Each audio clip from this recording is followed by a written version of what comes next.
नमस्कार, मैं हूं बिलाल और आप देख रहे हैं नेशन 24 न्यूज।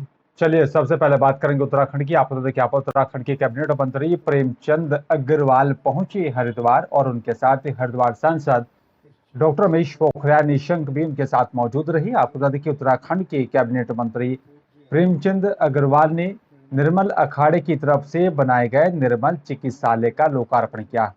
साथ ही इस कार्यक्रम में सभी साधु संत भी वहां पर मौजूद रहे और साथ ही आपको बता दें कि यहाँ पर इस चिकित्सालय के बनने के बाद सभी को वहां पर उसका फायदा होगा और सभी लोग जो है अब इसका सीधा फायदा उठा सकेंगे। इस चिकित्सालय के लोकार्पण के आयोजन में पूज्य निर्मल अखाड़े के रविंद्रपुरी जी मानव सेवा माधव सेवा और आपको बता दें कि हरिद्वार में यहाँ पर किसान जो है सम्मेलन चल रहा था, उसका समापन हो गया और साथ ही आपको बता दें कि यहाँ पर जिस तरीके से कई समस्याओं को इस किसान जो है सम्मेलन में उठाया गया। अन्नदाता किसान यूनियन के राष्ट्रीय अध्यक्ष गुरुमुख सिंह का भी यहाँ पर कहना था कि केंद्र सरकार ने कहा था कि जल्द ही एमएसपी को जो है कानून लाया जाएगा, मगर आज तक कानून को लेकर कोई कमेटी नहीं बनाई गई। 3 अध्यादेश कानून ना किसानों ने यहाँ पर मांगे थे, सरकार ने खुद दिए थे और साथ ही खुद ही वापस कर लिए। किसान सम्मेलन में किसानों की तरफ से मांग की गई है और साथ ही यहाँ पर जिलाधिकारी को ज्ञापन भी दिया गया।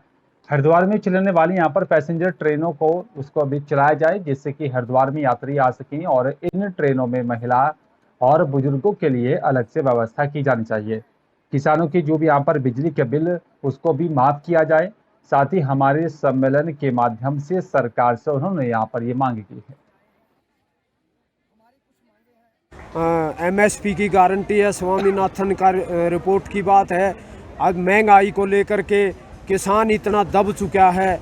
7.5 लाख किसानों ने भारत देश के अंदर आत्महत्याएं की हैं। वो इतना दब चुका है, आम दिखता नहीं है। महंगाई ने कमर तोड़ के रख दी।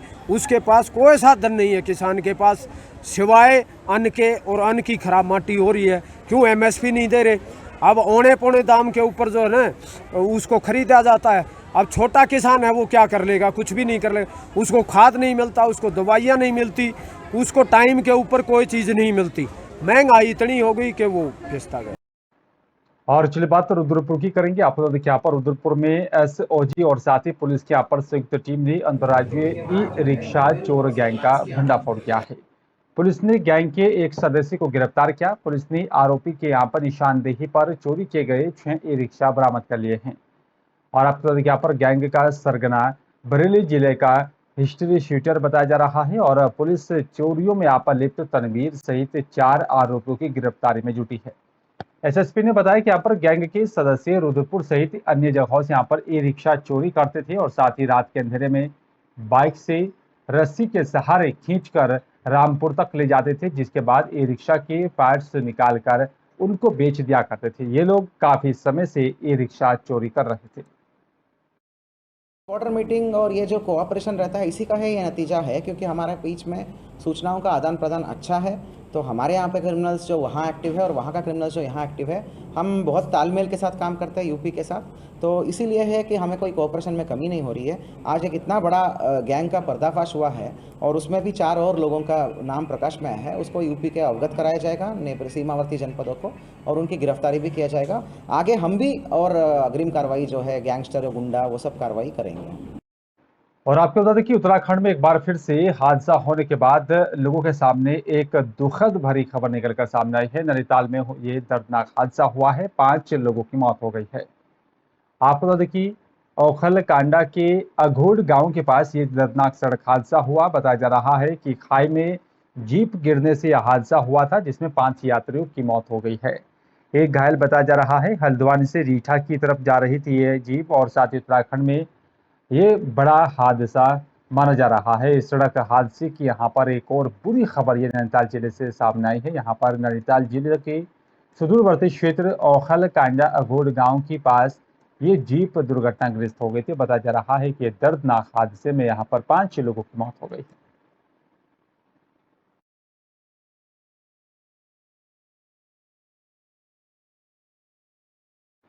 और चलिए बात भोपाल की करेंगे। आपको तो देखिए यहाँ पर भोपाल पुलिस इन दिनों उभरते हुए बदमाशों पर नजर रख रही है और पुलिस जिले के यहाँ पर उन बदमाशों की लिस्ट भी लगातार बना रही है जिनकी यहाँ पर 3-4 या फिर उससे ज्यादा अपराध हैं।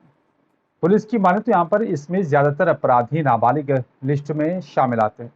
राजधानी में यहाँ पर तकरीबन इन बदमाशों की संख्या 300 के पार बताया जा रहा है। अपराधी गैंग के रूप में यहाँ पर काम करते हैं और किसी के कहने पर भी अपराध करने में पीछे नहीं हटते। एडिशनल सीपी सचिन अतुलकर का कहना है, सभी डीसीपी और साथ ही थाना प्रभारियों को निर्देश दिया गया वो अपने अपने यहाँ पर थाना क्षेत्रों के नए बदमाशों के यहाँ पर लिस्ट को तैयार करें ताकि उन पर सही से नजर रखी जा सके। और नए अपराधियों की यहाँ पर घटना करने का तरीका अलग है। ये लोग यहाँ पर चेन स्नेचिंग, चाकूबाजी और यहाँ पर जो है छुरीबाजी जैसी यहाँ पर घटनाओं को अंजाम देते हैं।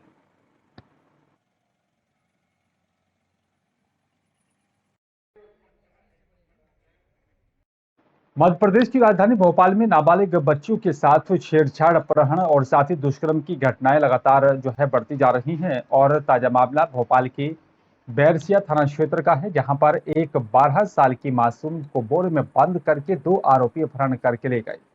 उसके बाद बच्ची के साथ मारपीट कर उसको करंट लगाया गया। बताया जा रहा है कि बच्ची के आरोपियों ने यहाँ पर हाथ पैर बांध दिए और साथ ही मुंह में कपड़ा ठूंस दिया था।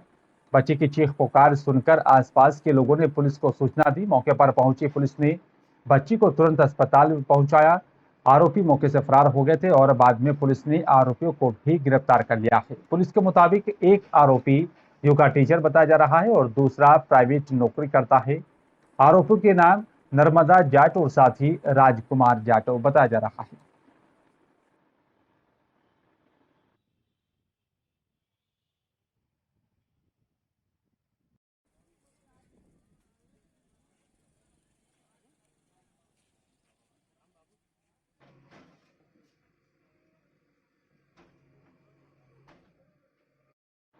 और चलिए बात बल्लभगढ़ की करेंगे। आप लोग देखिए यहाँ पर निर्धारित गति से यहाँ पर अधिक तेज चलाने वाले यहाँ पर वाहनों को लेकर पुलिस लगातार अभियान चला रही है और पुलिस का कहना है कि यहाँ पर तेज गति के कारण आए दिन किसी न किसी की यहाँ पर जान चली जाती है। तेज गति के कारण दुर्घटनाओं का भी खतरा लगातार बढ़ता जा रहा है और इसी को लेकर बल्लभगढ़ के कैल गांव स्थित फ्लाईओवर के पास लगातार वाहन चालकों के चालान काटे जा रहे हैं।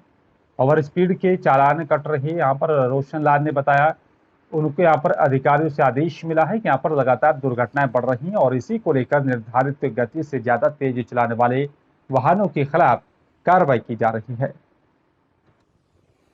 सर अब तक 4 तो ये चलान किए गए, बाकी 6-7 पोस्टल चलान किए गए। ये चलान सर और स्पीड के किए जा रहे हैं क्योंकि जीटी रोड पर बार बार दुर्घटनाएं हो रही है, काफ़ी लोगों की प्राण हानि हो रही है।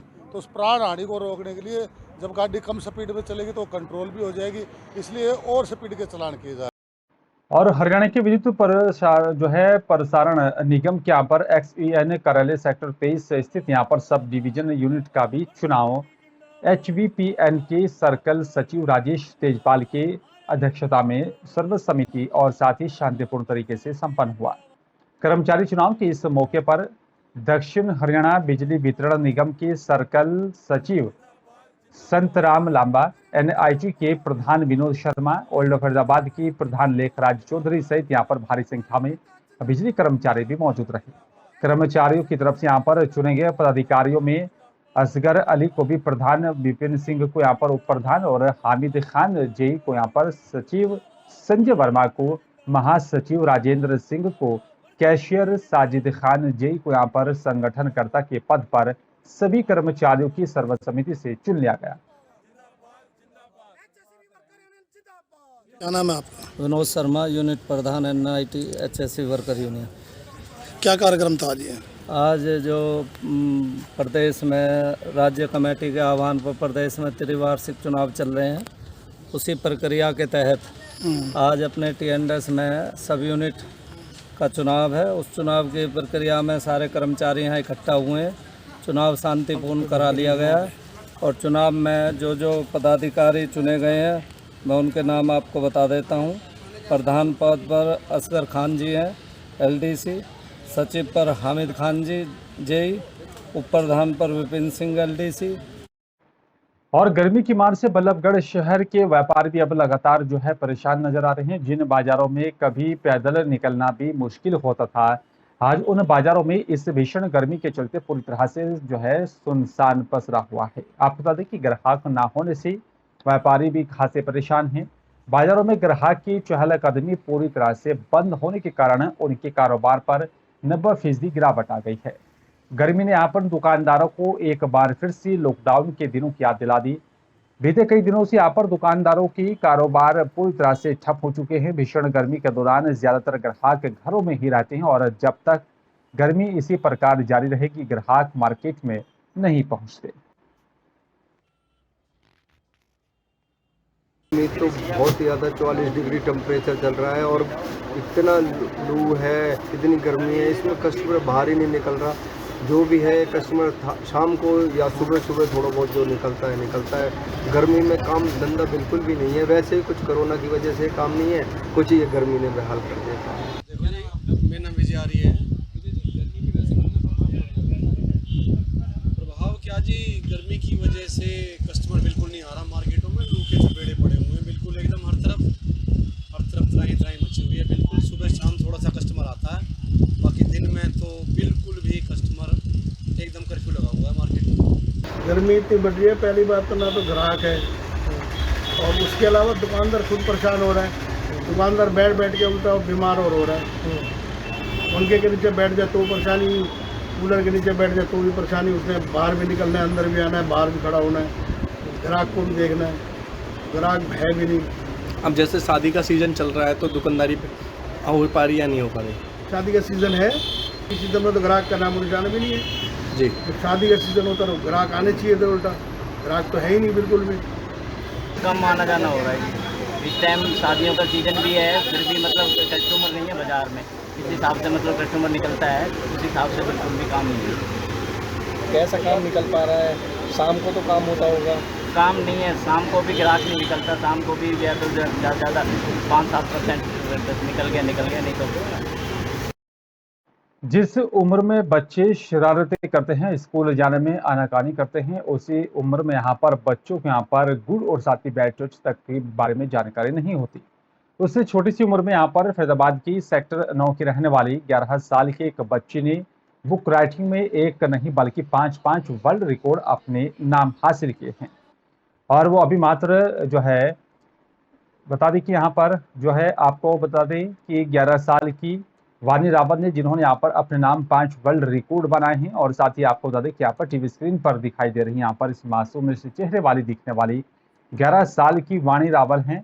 और आपको बता दें कि यहाँ पर वानी 11 साल की उम्र में ही यहाँ पर कैथीज 23 डेज ऑफ क्रिसमस और साथ ही कैथीज कॉलिंग 5 एलिमेंट्स ऑफ क्रिसमस किताब लिखी है, और जिसके कारण वानी रावल को दुनिया की सबसे कम उम्र की लेखक होने का भी खिताब मिल चुका है। वानी रावल ने यहाँ पर 5 वर्ल्ड रिकॉर्ड अपने नाम दर्ज करवा लिए हैं। मैं दुनिया की सबसे छोटी सीरीज राइटर हूँ। क्या 5 वर्ल्ड रिकॉर्ड बनाए 1 साल के अंदर क्या लिखा आपने? मैंने कैथीज 23 डेज ऑफ क्रिसमस लिखी है, जो एक लड़की के बारे में है जिसका नाम है कैथी, और एक छोटे से जादूगर के बारे में है एल्फ, जिसका नाम है क्वेस्टा। ये आपने बुक कोरोना काल में लिखी, यानी कि आपका वो आपने व्यवस्था बना दिया। 1 साल में 5 वर्ल्ड रिकॉर्ड बनाया आपने। क्या कैसे आइडिया आया कोरोना काल के अंदर आपको? मैं बहुत बोर होती थी तो मैंने सोचा कुछ नया करते हैं। तो पहले मैंने सोचा कि एक छोटी सी कहानी लिख देती हूँ एक लड़की पर जिसका नाम है कैथी, और एक छोटे से जादूगर पर क्वेस्टा। फिर मैं उसके डेप्थ में चली गई और फिर मैं उसके डेप्थ में चली गई और फिर मैंने एक बुक लिख दी 23 चैप्टर्स की। वानी शुरू से ना और बच्चों से बहुत अलग है, बहुत अलग है, क्योंकि और बच्चे जहाँ टीवी देखते हैं, शरारत करते हैं, उसको ऐसा शुरू से ही शौक नहीं था। उसको अपना 1 मिनट वेस्ट करना पसंद नहीं है। वो हमेशा कुछ ना कुछ करती रहती है, हमेशा हर चीज़ में, और बहुत मेहनत करती है। और बड़ी है आपकी बेटी? मेरी एक ही बेटी है। एक ही बेटी है? वो एक ही बहुत है, एक ही बहुत है। कितने साल की कौन सी बुक लिखी है अभी? ये 11 साल की है और 10 साल की थी तब 2 किताबें लिखी हैं। और नगर निगम मुख्यालय पर नारेबाजी करते हुए दिखाई दे रहे हैं। यहाँ पर ये लोग फरीदाबाद की डबुआ कॉलोनी के रहने वाले हैं और इन लोगों की माने तो यहाँ पर पिछले कई महीनों से डबुआ कॉलोनी इलाके में पानी नहीं आ रहा है, जिसके चलते डबुआ कॉलोनी के यहाँ पर लोग बेहद परेशान हैं और जिसके चलते कॉलोनी निवासियों को यहाँ पर काफी परेशानी भी झेलनी पड़ रही है। ये प्रदर्शन करने वाले लोगों का कहना है अब से पहले कई बार इस समस्या को लेकर वो निगम अधिकारियों से भी यहाँ पर मिल चुके हैं, लेकिन इतना लंबा समय बीत जाने के बावजूद भी यहाँ पर निगम अधिकारी इस समस्या की ओर कोई ध्यान नहीं दे रहे। केवल जब यहाँ पर अधिकारियों से मिलते हैं तो आश्वासन ही मिलता है और लेकिन पानी की पूर्ति नहीं की जाती है। एरिया के अंदर पानी नहीं आ रहा है। डबुआ कॉलोनी के अंदर 15 मार्च होली से 2 दिन पहले का पानी गया है। सिर्फ जब बारिश हुई है 1 दिन पानी आया है 15 मार्च के बाद में। आप सोच सकते हैं कि जहां शहर के अंदर 1 घंटा अगर पानी ना आए या 1 दिन पानी ना आए, अगर 3 महीने पानी नहीं आएगा तो क्या हाल होंगे। ये लोग सारी रात जाग करके, पहले तो सहानुभूति में आसपास के एरिया में लोग इनको पानी भी भरवा देते थे, अब तो इनको पानी की इतनी दिक्कत है कि लोग भी नहीं भरवाते और सरकारी टंकियां जो हैं वो बहुत कम रह गई हैं। हमारी सरकार से मांग है कि तुरंत इन गलियों के अंदर पानी को चालू करवाया जाए, क्योंकि ये लोग रात को बेचारे दिन में नौकरियां करते हैं, रात को पानी ढोते हैं, कोई आराम नहीं है इनकी जिंदगी के अंदर। सरकार बिल्कुल विफल हो चुकी है इनको सुविधाएं प्रदान करने में। फिलहाल इस बुलेटिन में मेरे साथ सिर्फ इतना ही। नमस्कार।